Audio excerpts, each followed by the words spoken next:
राधे राधे। जय शनिदेव। शनिदेव जन्म कथा। सनातन धर्म में शनिदेव को न्याय का देवता, कर्म का दंडाधिकारी और सत्य का रक्षक माना जाता है। लोग उनकी दृष्टि से भयभीत भी रहते हैं और उनका सम्मान भी करते हैं, क्योंकि शनिदेव किसी के साथ अन्याय नहीं करते। वे मनुष्य के अच्छे बुरे कर्मों का सटीक फल देते हैं। लेकिन क्या आप जानते हैं कि स्वयं शनिदेव का जीवन भी अत्यंत संघर्ष से भरा था।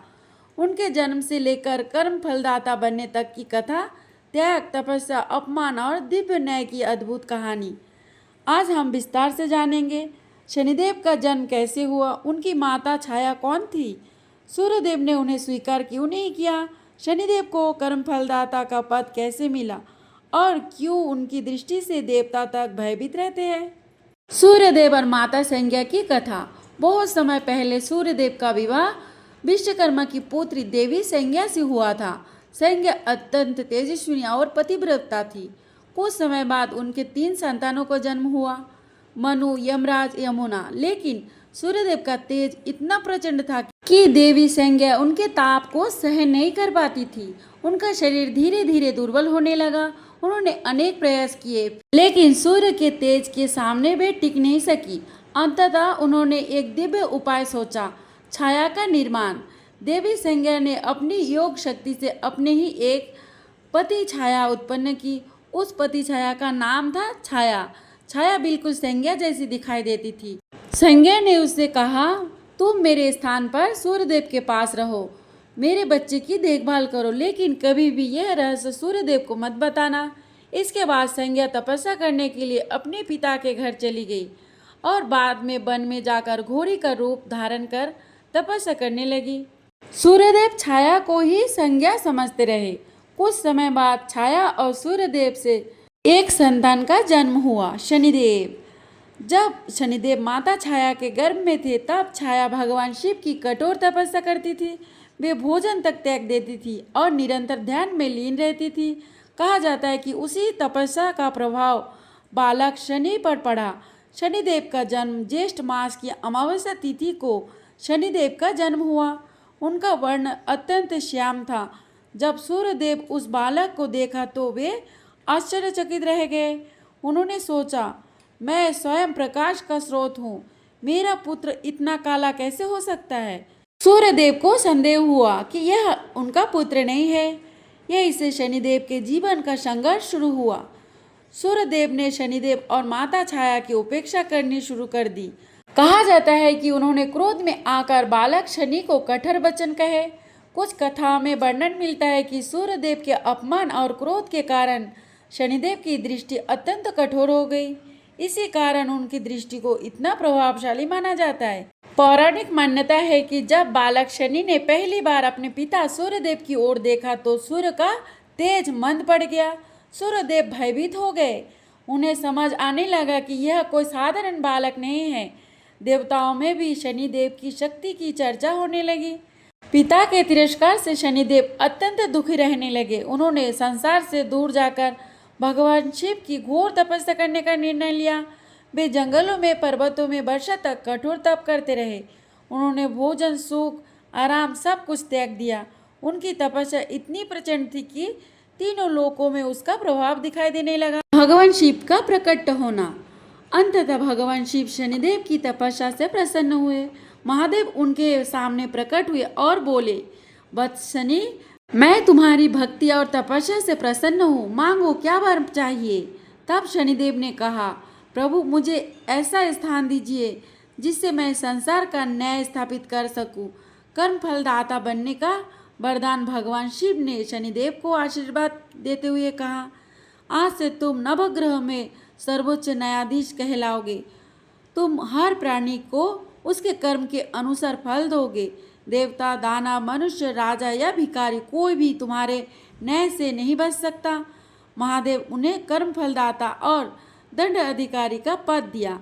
यही कारण है कि शनिदेव को न्याय के देवता कहा जाता है। शनिदेव की दृष्टि इतनी कठोर क्यों है? मान्यता है कि शनिदेव की दृष्टि अत्यंत प्रभावशाली होती है, लेकिन वे बिना कारण किसी को कष्ट नहीं देते।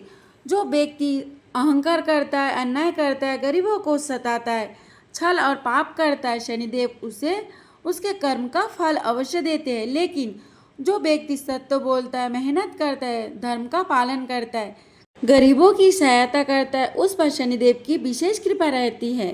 जब रावण ने शनिदेव को बंदी बनाया और हनुमान जी ने उन्हें मुक्त कराया। त्रेता युग में रावण केवल लंका का राजा ही नहीं था, बल्कि अत्यंत शक्तिशाली, विद्वान और महान तांत्रिक भी था। उसने अपनी शक्ति और तपस्या के बल पर देवताओं तक को पराजित कर दिया था। रावण इतना अहंकारी हो चुका था कि वह ग्रहों और नक्षत्रों को अपने ही अधीन रखना चाहता था। उसे लगता था कि यदि ग्रहों उसकी इच्छा के अनुसार चले तो उसका पुत्र संसार का सबसे अजय योद्धा बनेगा। मेघनाद के जन्म की तैयारी।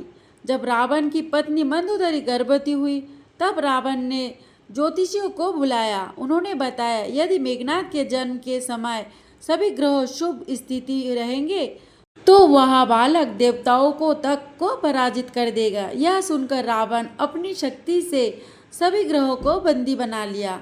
उसने सूर्य, चंद्र, मंगल, बुध, गुरु, शुक्र और शनि तक को आदेश दिया, तुम सब मेरे पुत्र के जन्म के समय शुभ वास में रहोगे। सभी ग्रह रावण के भय से चुप रहे, लेकिन शनिदेव न्यायप्रिय थे। वे अधर्म का साथ नहीं दे सकते थे। शनिदेव का विरोध।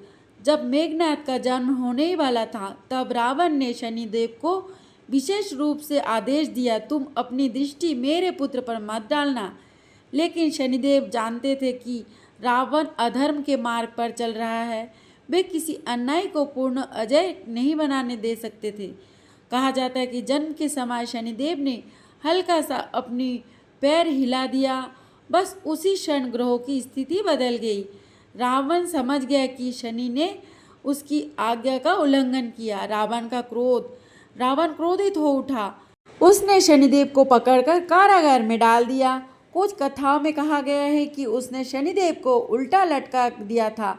वह रोज उनका अपमान करता था, लेकिन शनिदेव शांत रहे। वे जानते थे कि अधर्म का अंत निश्चित है। हनुमान जी का लंका आगमन का समय। फिर वह दिन आया जब भगवान राम की आदेश से माता सीता की खोज में हनुमान जी लंका पहुंचे।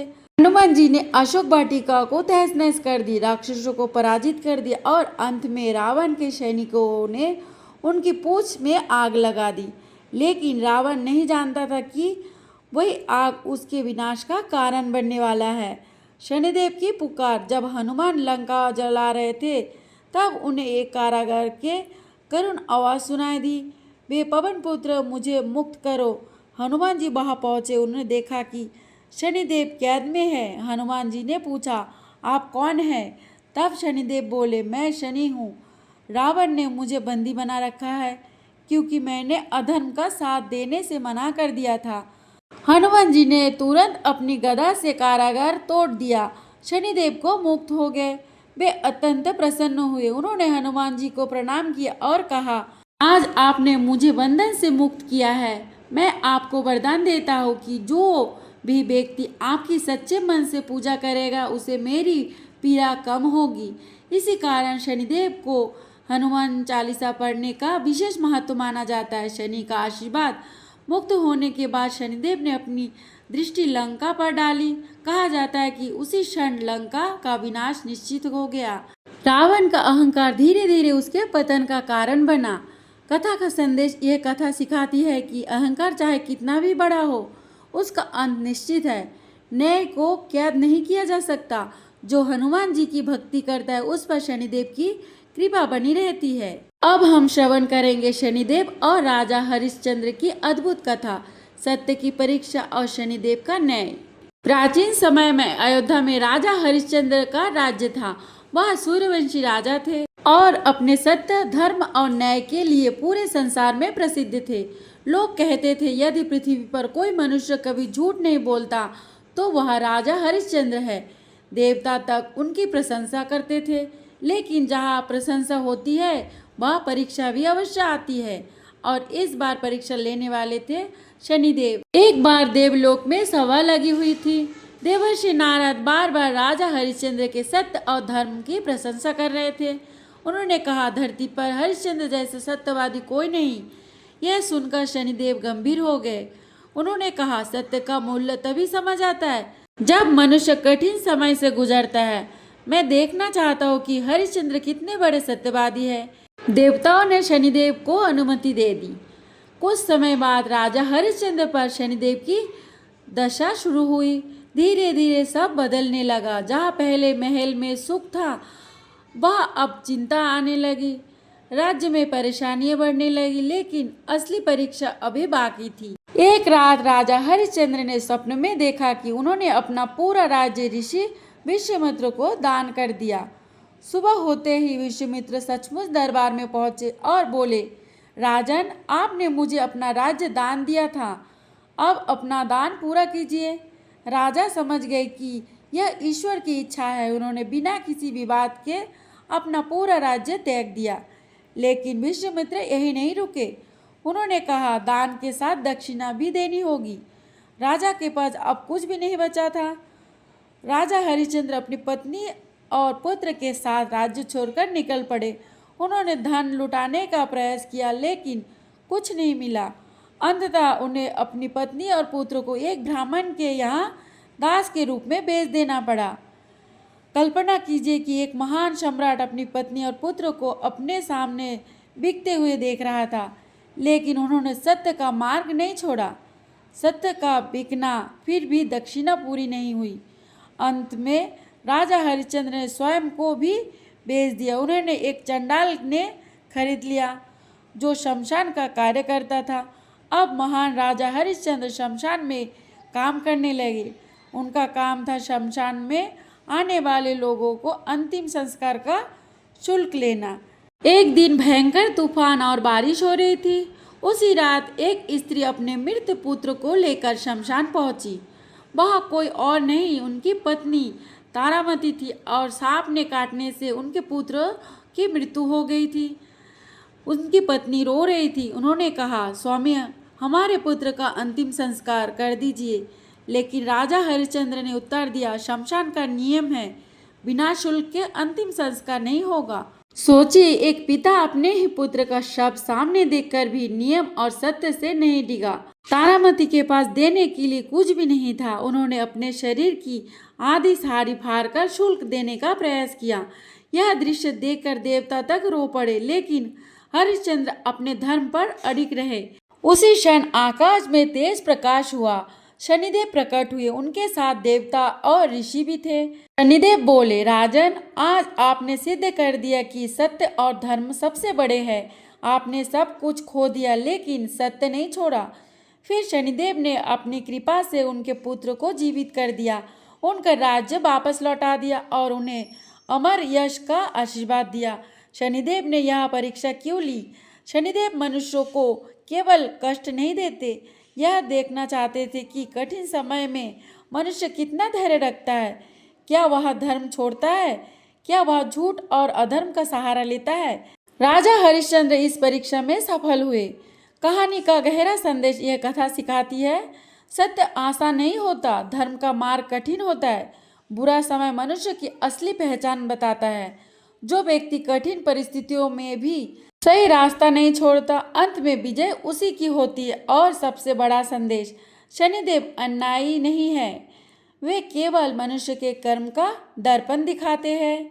आज भी जब सत्य और धर्म की बात होती है तो राजा हरिश्चंद्र का नाम सबसे पहले लिया जाता है, और जब न्याय की बात होती है तो शनिदेव को याद किया जाता है।